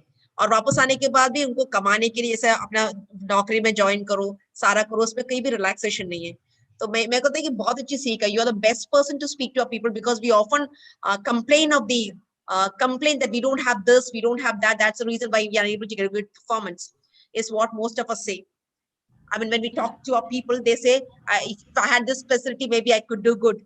So they think that all across in the Western, the world is very nice, because we feel that's the glamour which we see. But I don't think, now I think people don't know what the reality is. Yes. I think this is something really nice, because exactly what you said. When we look people playing, we only see what is happening there, and we don't see all those challenges that we have hidden. Hidden. So I know. I mean, if you are an athlete in Brazil, it's not something easy. You have to give Does up the a lot of government? things. Yeah, I understand for rugby. What about other sport? Does the government pay for them for the other sport? Some of them, we call it like Fantastic Four here in Brazil. It's like the most force this the four sports that are most played here and people teach here is soccer or indoor soccer, volleyball, basketball, and handball. So if you play one of these sports, especially if you play soccer, you may have financial programs to that, but and volleyball as well, but handball and basketball not so much. But those are the sports that you may have money to play, that you receive money to play. But if you play any sports that are not on this four, the Fantastic Four, you may have to pay a lot of things. मेरे को लग रहा है आप सबको समझ में आ गया मैडम जी बता रही हैं आपको काफी समझ में आ गया होगा कि हम लोग देखते हैं भारत में तो कितना अच्छा है मौका भी बहुत है so now I think there's one from Ashutosh Anand like if someone wants to play rugby in India then what are the opportunities here. But I think in case of India, we do have rugby teams. There is rugby coming up, but it isn't as much so popular, or it's just in the stage of coming up. But there are I think there are inter-university and national level competitions too. I'm not very sure about that, about the Indian context. This was one Yeah, of the questions, right? I really don't know about Indian India. context as well. I know there are um, a few countries near there that have great teams who competing high level in World Cup, but I really don't know about Indian context. I'm sorry. That's okay. That's I knew that. Well, I think it's today. It's so much. I mean, we don't feel like stopping because it's so much learning, even at this time. Madam Beatrice, for your remarks, please. Beatrice, ma'am, for your remarks, please. Okay. Oh, it's a pleasure to be here again, with Usha and all the team. And thank you for Giovanna to come to show your experience about the history and the legislation sport in Brazil and your practicing rugby. I think it's very important. But I would like to say that this movement is part of a larger process that country was going through that you showed. And then especially the big change was the constitution in 1988 that you mentioned. But I would like to mention someone very important that people forget is a woman called Ruth Cardoso. She was the wife of the president. She was a great anthropologist and she should be the president. But at that time, no woman as president.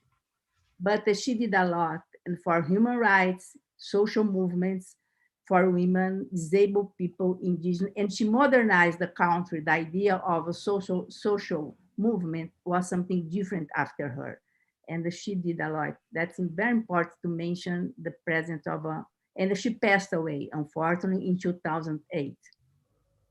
But another thing that change laws are fundamental, but do not means changing culture.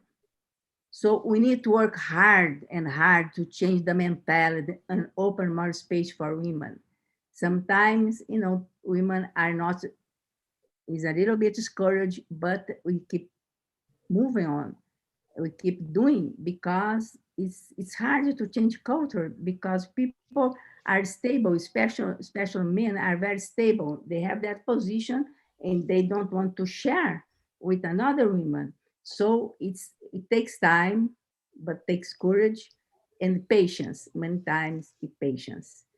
And another thing that it helps the globalization, internet are helping all this change in the world that we are in better situation now. Before we didn't have this, we had the laws and that, but now we can have access.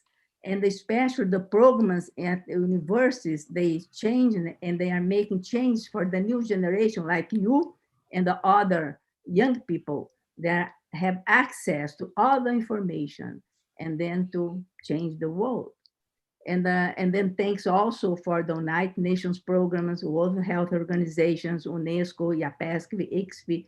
And I think, we needed to thank very much the Hello India program. That is one of the best example of this globalization that we are here. You are in Paraná, Brazil. I am in the state of São Paulo, Brazil.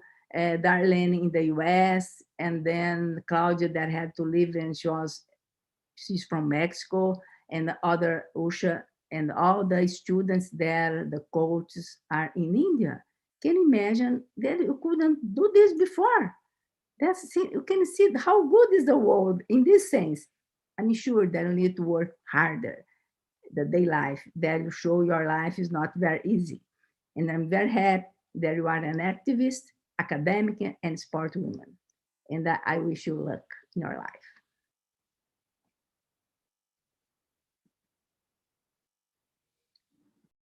Lovely. It was such a wonderful information given, because you saw the transformation, at least for some period of time, as compared to the generation that they are. And I think there are a lot of people who fought for this movement, and then you definitely be one among them to see that it's more comfortable now. And you're going to, Gio and others are going to make it comfortable for the coming future. That's something great. And you have such a vision. Thanks so much, Beatrice. Thank you. My light, Gio Darlin, for your remarks, please.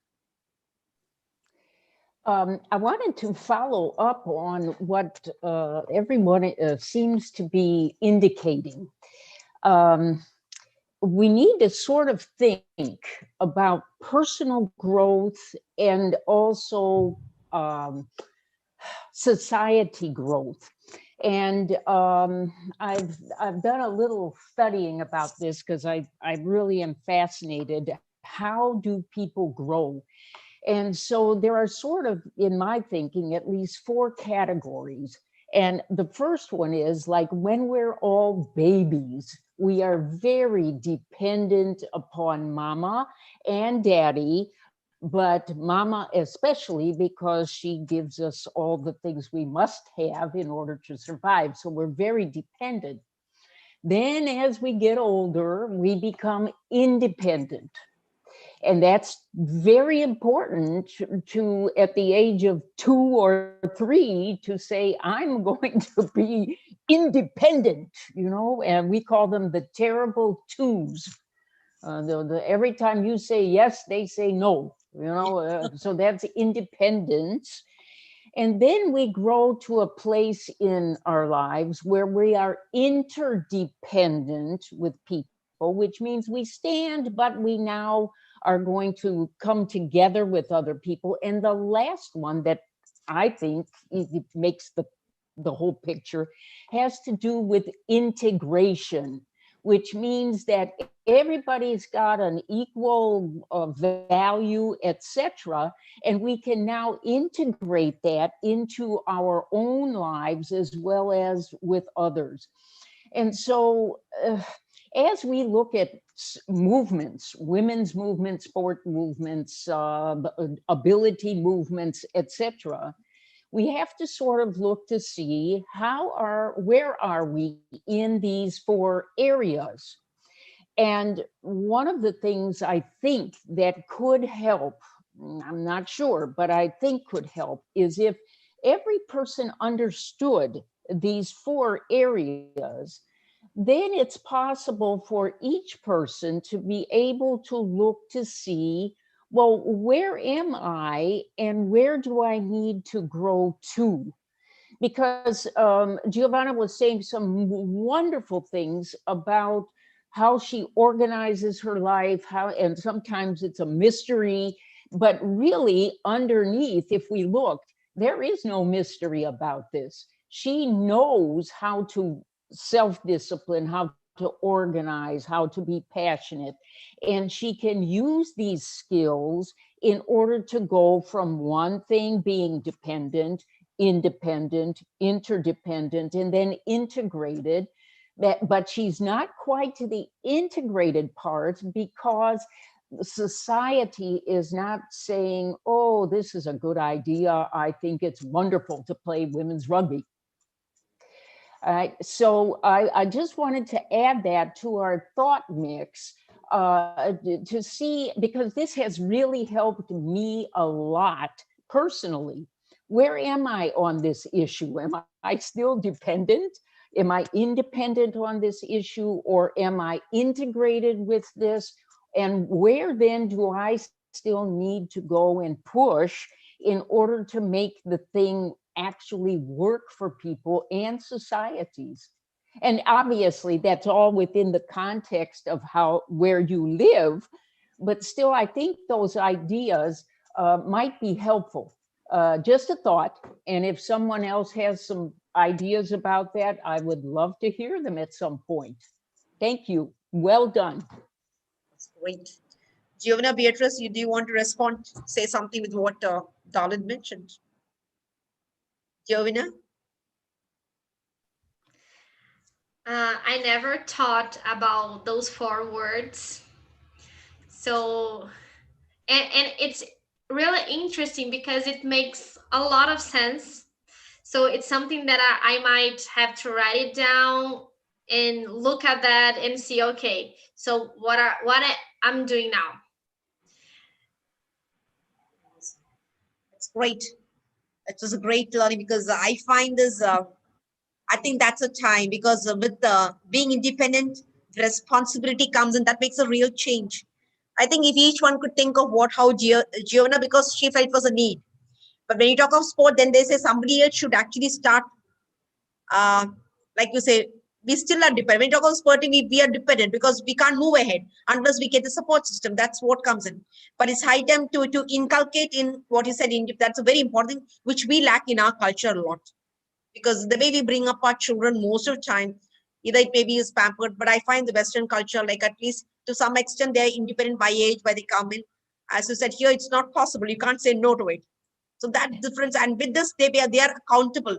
They become responsible for what it is. But which it's rarely find. I'm not saying we don't find, rarely find in the Indian context. But I think it's a great learning. What you mentioned is right, and we should see how best we can start putting it in. But then, when you talk of the 4 principles is right, but how do you put it into practice? That's the most important part. Like you, even as an athlete, the athlete should start owning and start finding, as Giovanna does. If each athlete tries, I'm sure they can go much better, because we wouldn't have excuses for things. If something goes wrong, then you say this wasn't good. We often think of it, but I think that's such a valid point, Darlin, which you put across. So I find it's a great learning for us, and that's which is making us sitting here. So it's been such a wonderful session. Giovanna, I don't know how to thank you, because because we are we have the Sports Authority of India, where we, besides physical education, we also have coaching. We have excellence, and we have athletes. But there are a lot of athletes, I think they'll be looking forward to like certain guidance, how to go about. But basically, find they're mostly submissive. Like they won't speak up. If you have problems, you start. And many times, as Beatrice said, that the go or the hope doesn't come in. They don't go. Once you stumble first, then that's receding. So, like Darlin said, she had a hand a problem, her hand got injured, but then that didn't stop her from going ahead anyway. Same is the case with Giovanna. She started her running, and Darlin, Giovanna has, I think, injured her ankle too. So I said we have 2 among here. One is with the hand, because you find Darlin with the hand, and Giovanna is ready, but she said, I'm going to get back. So I think that's the driving force. And I think this will be the best source of inspiration to inspire athletes too. So thank you. How do you say thank you in Portuguese? Obrigada. Can you put that in chat box? Can you put that in chat box, please, so I can thank you? Obrigada. Obrigada. Oh, wow. Beatrice, did you have something you wanted to add? Beatrice? No, I just say that when I was in the US, I learned an expression, you should let it go. See, I think it's something very important. Sometimes you are attached to things and say, no, you have to let it go. I thought that was wonderful. Every time I had my roommate there, she would say, Beatriz, learn this, let it go. And it's important for us to do other things. But that's a very important thing, which based on the culture, you find many of the time people won't speak up. They won't speak up, and that's within, and that's a big hindrance. And especially I find even equal with the boys and girls too. I'm not talking only women, but this issue is definitely there because we often think of what the society would say. Many a time the problem, what will others say? What will the society say? Is the first thing which comes in. So that's one which actually hinders, and we find then that lets them down. And we are so much in the society where we think if I don't come to this expectation, I don't think I fit in. So I think there are a lot of things which are there, but I think we should find a way of speaking up, as you said. And here, basically, I find our girls to be very submissive, very submissive. They won't speak up. We tell them also, then they look at the coach what they should speak up. They won't speak up. They will come up. I think that's a very important thing. If people start talking like Giovanna, what she does, I think that's something where they understand, and then they do something for themselves. It is not for somebody else that they're doing it. That's something great. So I think it's a great thing, as you said, let go. That's a very important lesson too. That's great. So thank you so much, Obrigado, right? Obrigado. So on behalf of the Ministry of Youth Affairs and Sports, Government of India, Hello India, Obrigado. I'm sorry. I don't know how I pronounce that. Well, very good, very good. Excellent. Obrigado. That's very good. Because it's been hats off to a young, dynamic, I'd say role model, ambassador of sport, ambassador whom all the athletes look forward, because we had Lindsay and we have Giovanna. You are the ones who are great. And thank you so much. And there's the people who are putting in Hindi too. Whatever words you have said, there are participants are translating in Hindi and putting in the chat box. So thank you, Obrigado, Giovanna. Hats off to you. And it's such a wonderful, memorable, session, which I think, so you remember words will always remain with us. It's here and it's imbibed in our memory area. Even at this age, if we can, you can imagine how powerful your session was. It was an awesome session. So obrigado once again. Obrigado to Beatrice, because you introduced us to this great speaker. It was you who brought us, and you really cared for us. That shows the love and affection you have for us. And that's why we find it such a close network. Thank you, obrigado. And Darlin, I always believe, I say she's the lightest, because without light, it's always dark, which some of you may not realize, but Darlin has made a huge difference, because you make the point of making us feel that this program grows stronger. And your contribution has been so significant that each day, even I am learning besides of you teachers. Each day I'm learning something new, is what I'd like to mention that. And thank you so much for putting in your points, giving your insights. And your insights always, I tell you, they are quotes. So it's important, Darlin, whatever you speak, put that in quotes. It should come as Darlin's quotes. It's important because, yes, I'm not joking. I'm telling you truly, your words, you don't realize certain things you said. As I said last time, access and opportunities coming together. So a lot of words of yours should go as a quote. It's important you please put it down and jot it down, because they really matter. And that should be Darlin's quotes. I don't think anybody. So I'm taking the quote from you. So I'll be mentioning your name. Thank you so much, my dear Darlin. I learned much too. I'd like to thank Rosa, our president. It's a long time since we've seen our president of Rosa, who's the president of Pescaway. I need to thank Madam so much. It's because of her that we can have it a truly international platform. I'd like to thank Dr. Yuri, who's the president of XP. He also tries his level best to be a part of this program. I'd like to thank Dr. G. Kishore, who's the principal, a great administrator and leader with a lot of responsibilities. And I need thank you so much, sir, for all that, for the support system that you've given us. I'd like to thank Dr. Sanjeev Patil, who is the co-host, who's been working day and night very hard for this program. I'd like to thank Mr. Pranesh and Harihar for the technical assistance and the work that Pranesh has been doing. They all work behind the screen and they work throughout the day, because a lot of communication, entire work is being done by them. I'd like to thank my dear PE teachers, teachers, because I know you have been putting things on the chat box. You're true leaders, ambassadors. You are the heart and soul of this program, and I know you all are doing a great job. And whatever we learned, we are going to implement and start practicing it. This is what we do. So मैं आप सबका धन्यवाद देना चाहती हूँ कि आप सबने बहुत एक्टिवली से पार्टिसिपेट किया है. आप लोगों ने चैट बॉक्स में काफी कुछ डाला है, तो हमें भी अच्छा लग रहा है. आप लोगों को कुछ भी क्वेश्चंस है, आप कुछ प्रश्न पूछना, आप उसके बारे में जानकारी ले सकते हैं. So thank you so much, my dear PE teachers and community coaches, because we have teachers coming from across the country. And India, we have different states, different regions. We are from across the country. That's something new, because, and I need to thank the administrators, the ministry who has actually given us this particular opportunity. So once again, and we have a feedback, please. Ganesh for the feedback.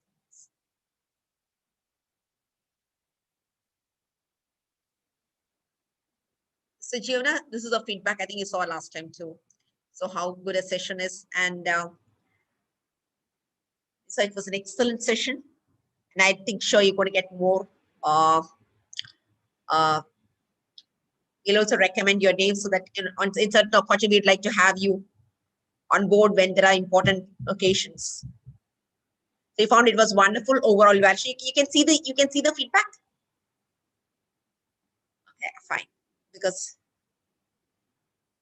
we'll also give you the feedback. Pranesh, maybe you can send to the participants also.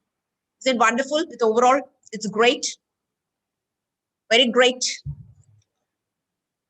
We can't hear you. Anyway, once again, obrigado, dhanyavad, thank you, shukriya, and namaste.